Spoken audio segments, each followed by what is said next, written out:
Hey ladies. Okay, so this is a sales training. There isn't going to be any slides with this. I really want you to sit back and take notes for yourself, and just listen into some of the processes that I'm using here. I'm giving you essentially most of what I do on a sales call. And this training, or the training with sales in itself, is going to be broken into two parts because I do feel that a lot of the times we want to understand how to sell on the calls, when we show up with our service-based businesses, but we also need to know what to do when the objections come, right? We all understand that objections come up. And I also, as we go through this, I want you to lean into some of the things that you may have said on a sales call. Okay. And some of the things that you feel like are coming up for you, because if they're coming up for you or they have come up for you, they're going to come up for your clients, because a lot of the time it's a reflection thing, right? If you are serving women who have gone through what you've gone through, they're going to have some of the same objections that you had once upon a time. So we want to pay attention to those as well. This is also great for when you're even defining further into a specific area within marketing and messaging. You know that objections are going to come up, and therefore you can nip them in the bud from the beginning. So part 2 is going to dive into the objections that come up and how we face them. We will do some of it here, but we're going to go into a more deeper aspect of it on the next one. This one is really about the sales call within itself, okay? And the processes that I go through. One of the things that's super important to be aware of is that you are the person governing the conversation. If there is any point where you feel out of control or you don't feel like you are leading this conversation, you've technically lost it, and the client therefore begins to sell you, or the prospect or lead begins to sell you. And I say this, it may not be that they're selling something specifically, but what tends to happen is they are buying into their own story.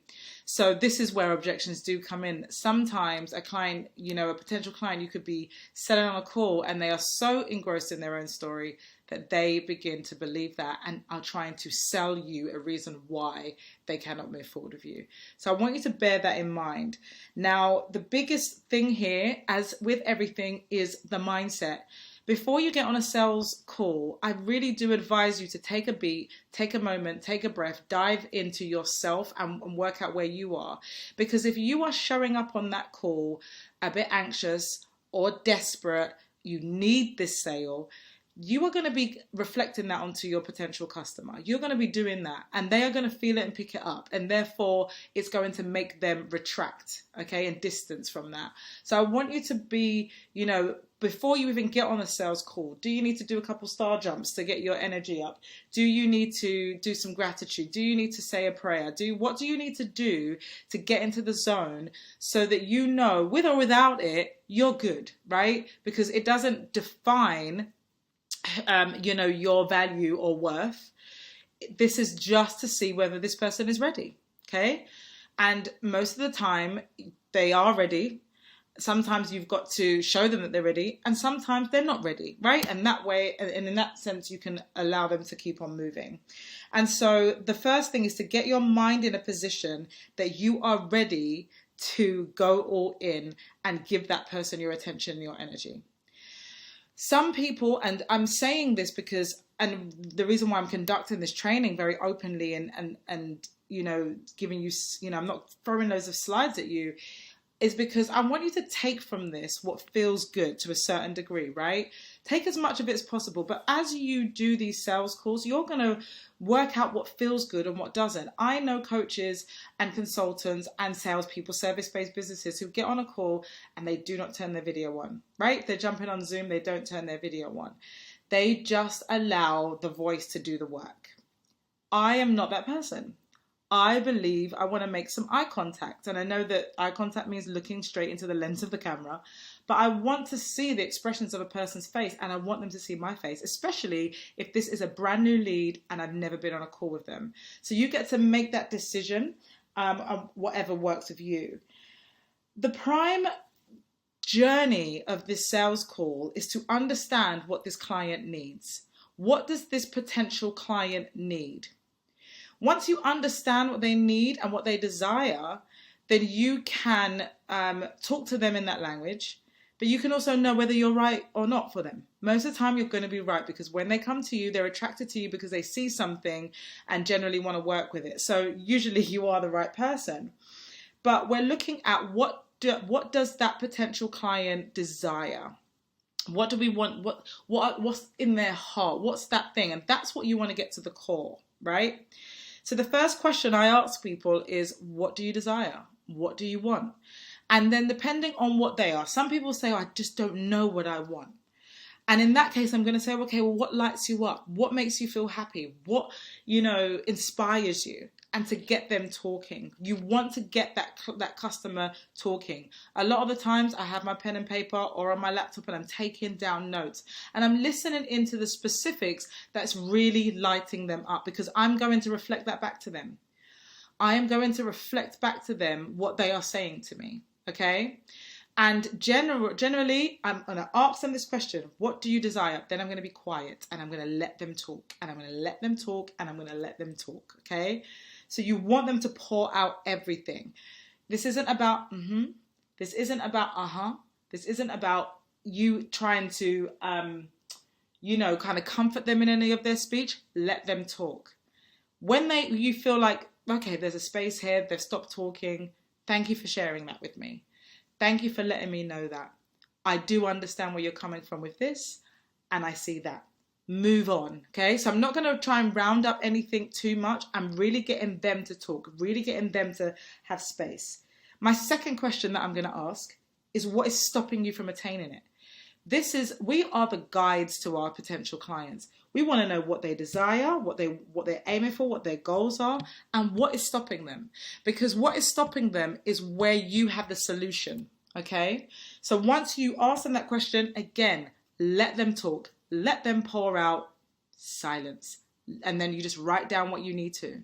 You're going to find that there are patterns. You're going to find that there are certain things that they keep saying, certain words, certain language. Look out for those key words. They are important.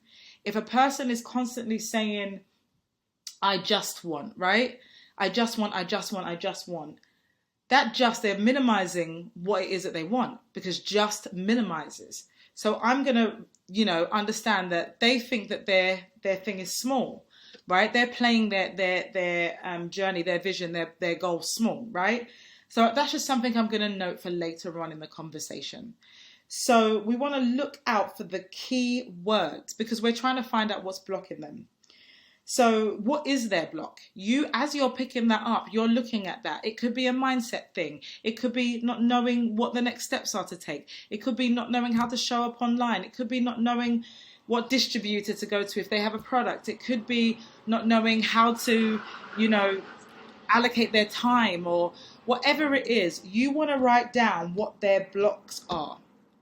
When you see the opening, they've spoken. This is so key, because it's important that our leads feel heard, okay? Most of the time, they don't have somebody in their life that's listening to them. So we want to make sure that we are that person listening to them, and we're really going straight to the core. We're not beating around the bush. We're not trying to give them the answers. So that is a key thing to note. Write that down.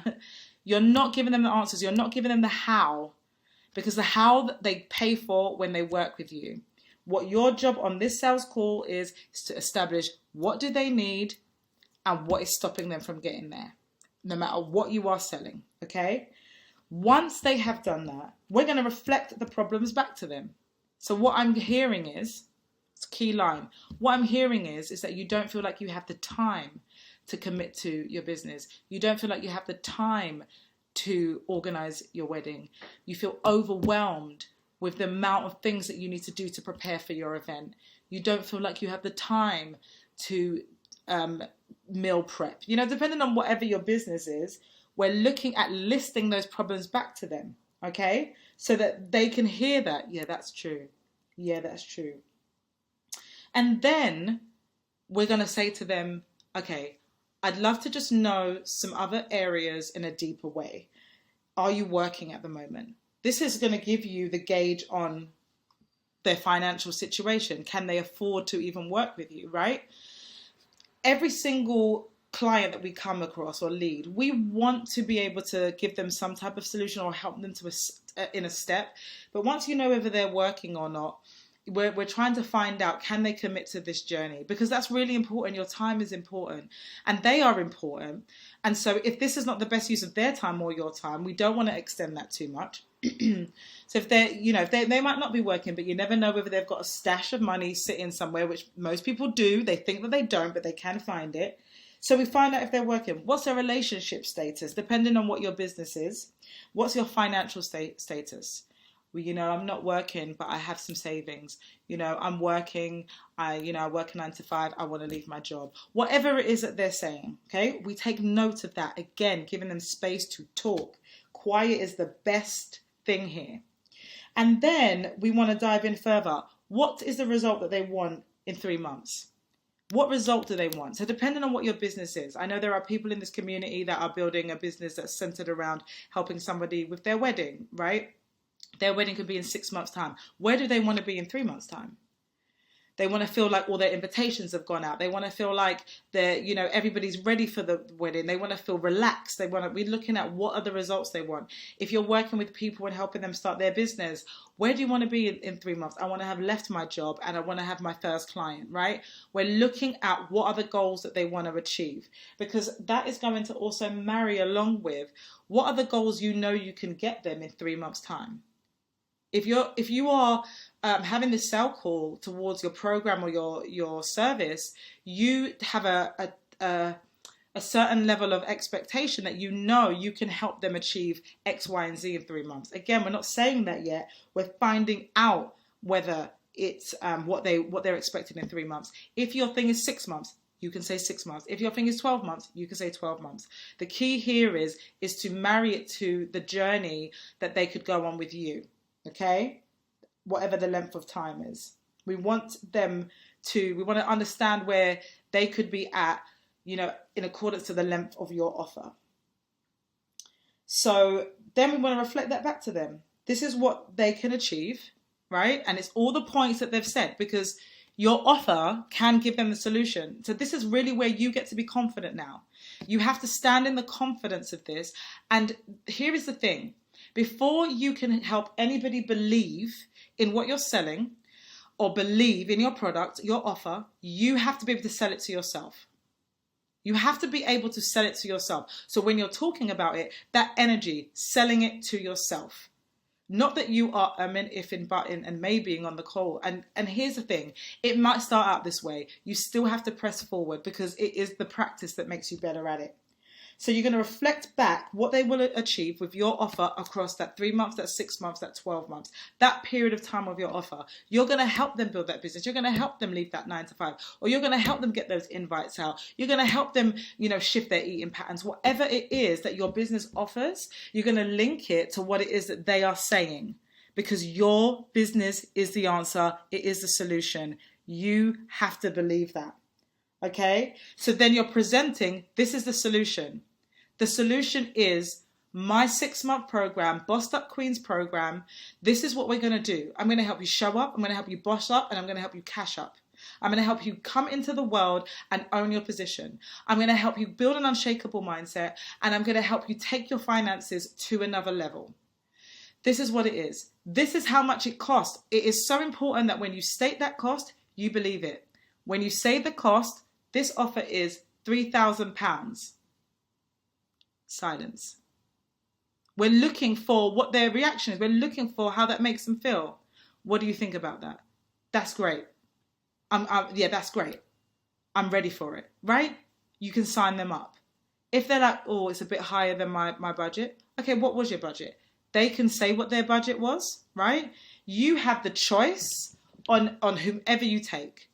But what you don't want to do is lessen your value. It lessens your value to them, right? So you don't want to lessen your price, because it lessens your value to them. What we want to say is, hey, listen, I believe that this is for you. I know that you would love this, and I know that you would thrive in this, and you are exactly the type of person that we look for.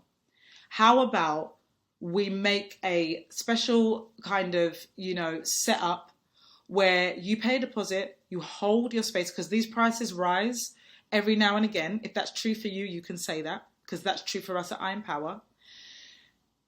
And how about we put the deposit down, whether you want to allow us to put 10% down, and I'm going to hold this space at this price. Why don't you dig deeper? Because especially if that person's like, they really, really want to do it. This is what we're looking for. Do they really want to do it? Do they know that this is for them? Most of the time they do, okay? In that case, let's put that down. Listen, I'm going to book in a one-to-one startup call for 2 weeks' time. So I'm going to hold this space for 2 weeks. Let's book in that call, and let me give you the space to gather the rest of the finances, and then let's get you moving. Okay?